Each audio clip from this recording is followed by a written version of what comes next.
Coordinator, this is the third part of our report on McKinnon's Raiders. Today we will be talking about Nomura's Recon Lance. First is Kate Nomura.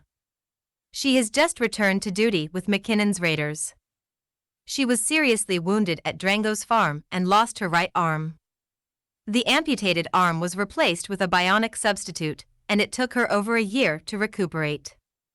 In the month since she regained command of her lance, Nomura's subordinates have noticed a distinct personality change.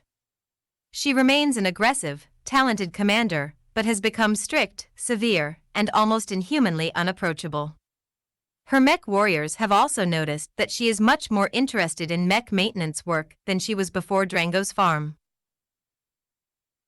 Her Griffin has an erratically functioning LRM fire control system. She lost a jump jet and 2 heat sinks in the Drango's farm ambush. Next is Mark McKinnon, the younger brother of Ian McKinnon. Though the two brothers strongly resemble one another, their personalities are completely different. Mark is self-important, brave, and not overly bright. He is an inveterate gambler, and Ian McKinnon has been forced to sell off some of the family's smaller estates to pay his brother's gambling debts. While Lieutenant Nomura was recovering from her wounds, Mark assumed temporary command of the Recon Lance. When Nomura resumed her post, she found that he had let routine maintenance slide, endangering the operational readiness of her lance. Her reports have ended Mark McKinnon's immediate prospects for promotion, and convinced Ian to secretly ensure that his younger brother will not inherit command of the Raiders. Mark McKinnon's Shadow Hawk took heavy damage in the Battle of Silver Spar Mountain. His mech cannot carry all of its armor. Third is Mateo Alvarez. Once a calm, cautious man preferring recon work and intelligence gathering to close combat.